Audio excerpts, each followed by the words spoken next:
Assalamualaikum warahmatullahi wabarakatuh. Selamat datang di channel ini. Di sini kita akan membahas mengenai OOP, yaitu Object Oriented Programming, di mana sebelumnya sudah kita kaji, yaitu di part 1 dan juga part 2 mengenai konsep-konsep dasar OOP dan juga apa itu objek dan kelas. Pada part ketiga ini, di sini kita akan membahas lebih lanjut mengenai apa itu tipe data yang terdapat di dalam OOP. Untuk teman-teman yang belum nonton video part 1 dan juga part 2 diharapkan untuk menonton terlebih dahulu agar tidak bingung ketika nonton part-part yang di atasnya. Kita langsung saja ke PPT-nya sudah saya buat terkait konsep-konsep dasar tentang tipe data di dalam OOP.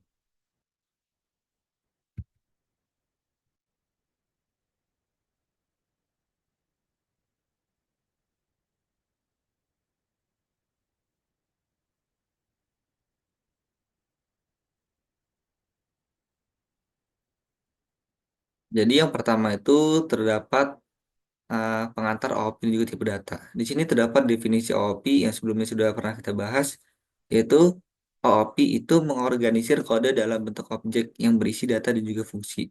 Selanjutnya terdapat struktur objek. Objek terdiri dari atribut atau data dan metode atau fungsi yang bekerja pada data tersebut. Selanjutnya terdapat tipe-tipe data di dalam OOP.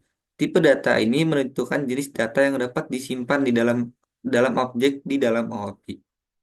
Dan tipe data itu terdapat dua, itu tipe data primitif dan juga tipe data kompleks. Tipe data primitif itu meliputi integer, float, char, dan juga sebagainya.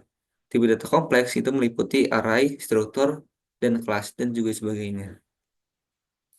Dan ini sebelumnya sudah pernah kita bahas. Mungkin yang baru gabung di video ini akan saya jelaskan lagi. Ini adalah eh, efisiensi dalam desain sistem jika kita menggunakan OOP. Itu pemahaman tipe data membantu pengembang merancang sistem yang lebih efisien dan juga terstruktur. Kemudian, modularitas di OOP. OOP ini atau Object Oriented Programming memfasilitasi pengembangan perangkat lunak yang lebih modular dan juga dapat dipelihara. Selanjutnya terdapat yang terakhir ini menghindari kesalahan umum, yaitu dengan memahami tipe data, pengembang dapat menghindari kesalahan yang mengganggu proses pengembangan. Oke, selanjutnya, tipe-tipe data, tipe-tipe data dasar di dalam OOP. Yang pertama dibagi dibagi tipe data primitif dan juga tipe data kompleks. Di mana tipe data primitif itu terdapat integer, float, char, dan juga kadang ada double atau yang bisa atau mungkin boolean. Nah, integer sendiri itu adalah tipe data yang menyimpan kumpulan angka-angka. Sedangkan double itu menyimpan kumpulan angka, tetapi dia bisa menyimpan kumpulan angka yang berupa desimal. Dan float ini tingkatan lebih lanjut dari double, di mana dia bisa menyimpan angka yang lebih banyak di belakang koma. Dan char itu dia menyimpan karakter satuan. Selanjutnya terdapat tipe data kompleks, di mana tipe data kompleks ini merupakan kombinasi dari tipe data primitif seperti array dan juga string. Di mana string adalah koleksi karakter dan array adalah sekumpulan nilai dari tipe yang sama. Dan kelas dalam OOP itu mengelompokkan atribut dan metode yang relevan. Selanjutnya terdapat prinsip OOP dan juga tipe data. Bagi yang baru join, jadi enkapsulasi itu eh, pada OOP itu dia sebagai keamanan. Jadi fungsinya itu adalah menyembunyikan data atau menjaga integritas data dengan cara menyembunyikan data internal objek dan mengekspos metode yang diperlukan. Kalau belum paham bisa lihat video selanjutnya atau lihat part berikutnya tentang pendalaman enkapsulasi. Lalu selanjutnya ada pewarisan atau inheritance yang merupakan warisan atribut dan metode dari kelas yang sudah ada dan juga ini berfungsi meningkatkan efisiensi kode. Selanjutnya terdapat polimorfisme yang mana polimorfisme ini memungkinkan objek dari kelas berbeda diperlakukan sebagai objek dari kelas yang sama dan ini berfungsi meningkatkan fleksibilitas. Lalu di sini merupakan penerapan tipe data dalam perangkat lunak. Di ini terdapat persentase. Lalu yang terakhir merupakan pentingnya tipe data dalam ilmu komputer. Di sini terdapat banyak tipe-tipe data seperti integer, string, float, boolean, array, dan juga sebagainya sampai dengan reference. Di sini merupakan uh, persentase seberapa penting tipe data itu. Di mana yang paling tinggi adalah objek. Begitu saja pemahaman secara dasar tentang tipe data di dalam OOP. Untuk memahaminya lebih lanjut, kita akan mempraktikannya langsung di software BlueJeans.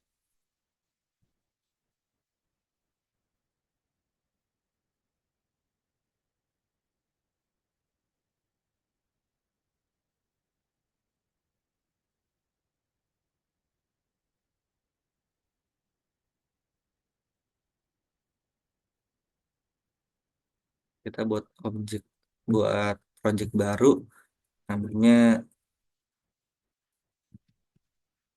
juga tipe data.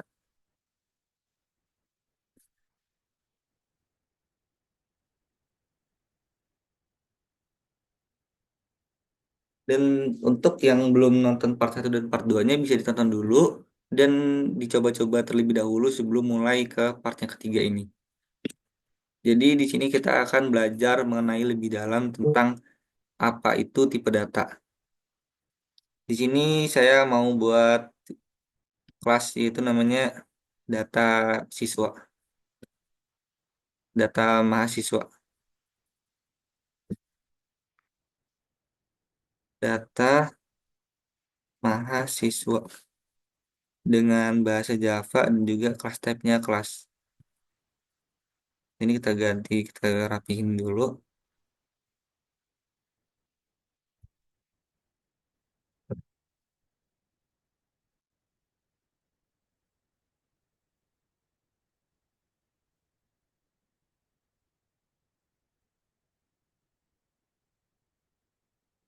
Di sini atributnya umur dengan tipe data integer, lalu tinggi badan dengan tipe data double,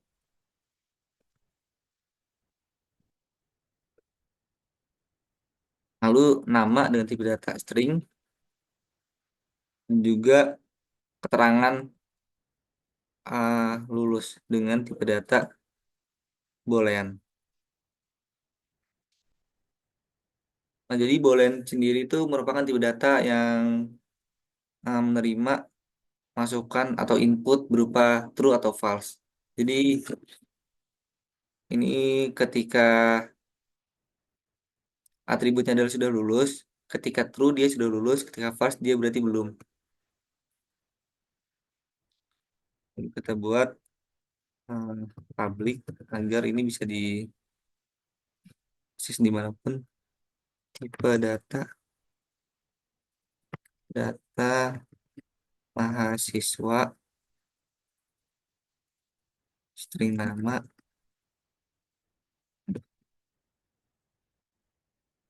string nama, integer umur, double tinggi badan,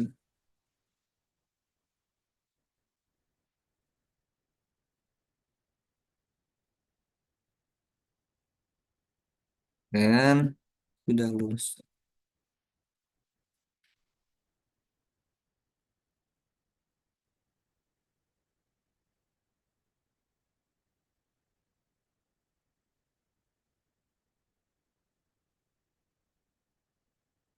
Ini kita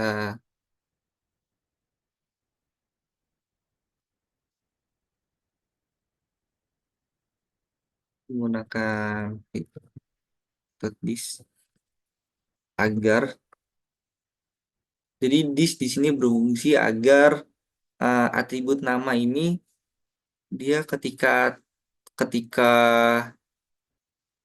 eh, objek dan kelas-kelasnya sudah mulai kompleks, jadi nama yang akan kita tarik itu merupakan nama dari eh, kelas data mahasiswa ketika menggunakan this nama.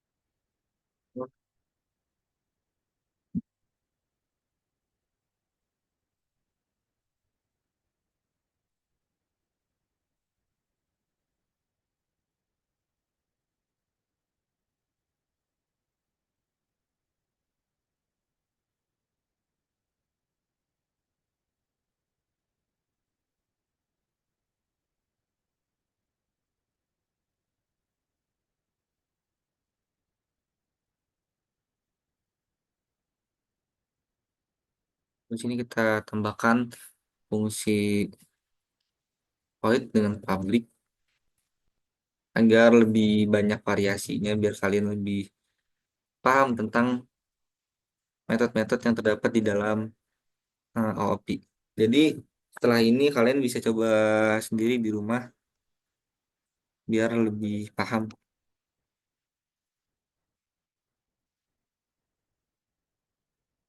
Hmm,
Terakhir adalah sudah lulus.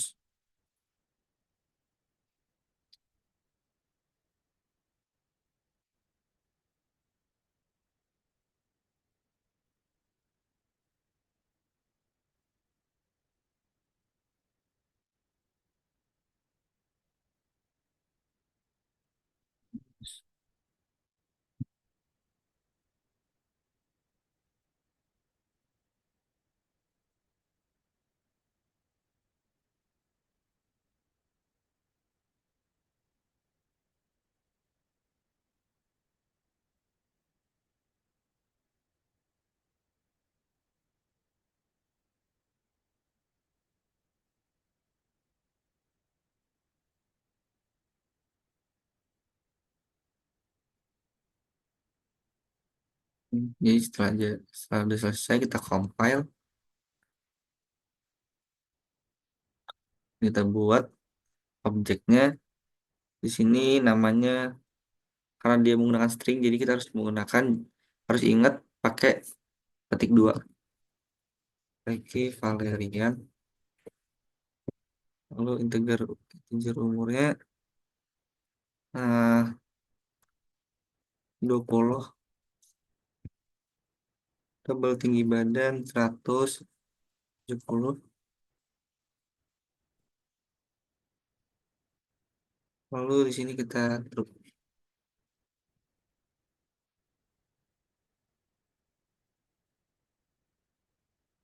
Data yang akan tampil adalah seperti ini. 20 tahun, Ricky Valerian 20 tahun, tinggi badan, dan keterangan lulus true.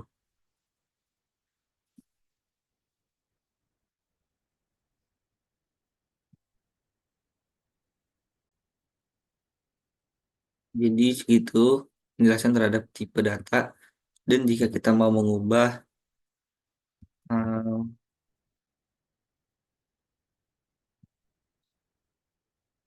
mungkin ada yang masih belum paham terkait bolehan.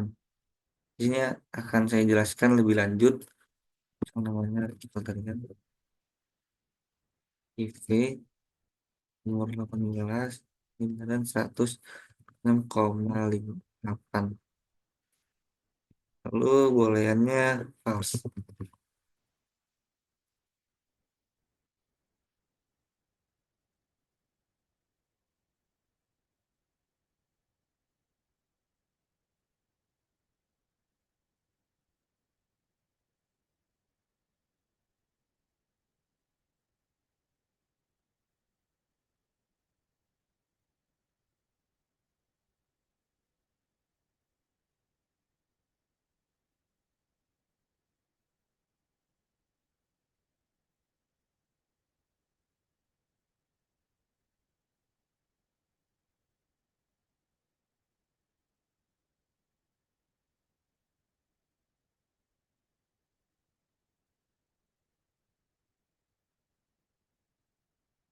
Oke, umur 18, 76, nomor 9, bulannya false.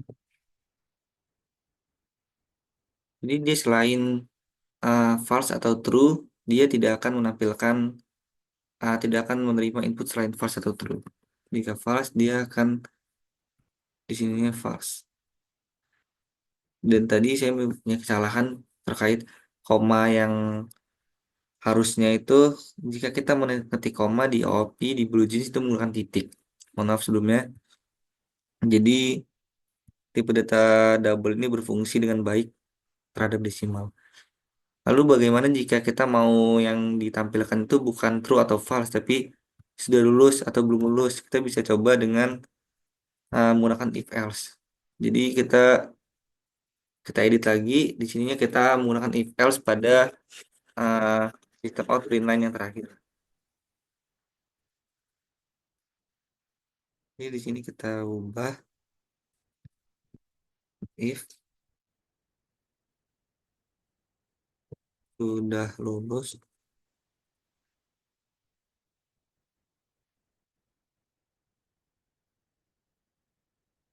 is system out dot system dot out dot print line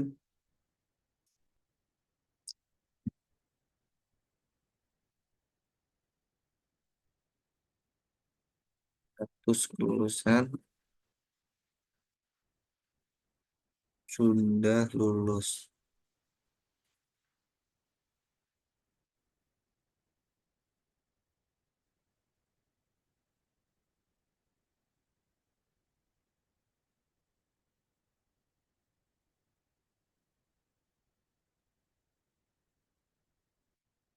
Else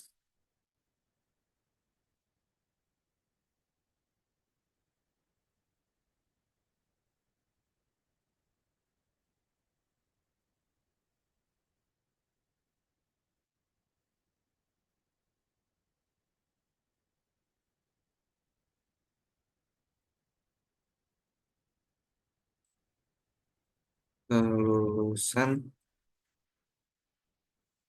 belum lulus. Jadi ketika kita mengetikkan true, dia akan sudah lulusnya itu terverifikasi. Jadi dia output yang keluar adalah sudah lulus.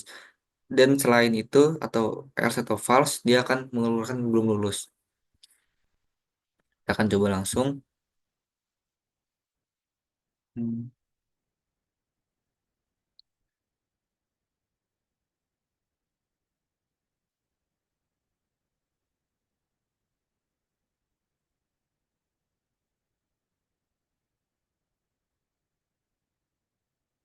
ketika kita tambahkan misalnya Regi Valerian, jujur umurnya 20, tinggi badan 170,5, booleannya true.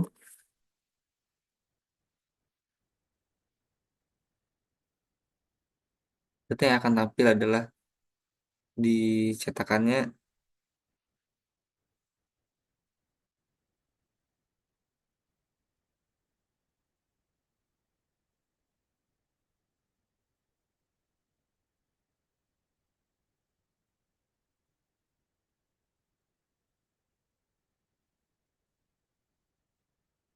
dia yang tampil adalah sudah lulus.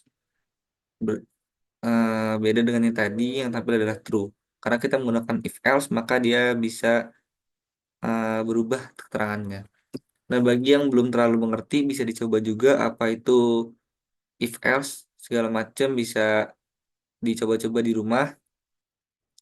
Misalnya bisa juga diganti kalau if dia keterangannya misalnya di keterangan sudah lulus ini jika belum lulus diganti belum lulus, dan kalau dia yes kalau dia true dia belum lulus, kalau dia false dia sudah lulus, bisa dibalik-balik itu untuk pembelajarannya.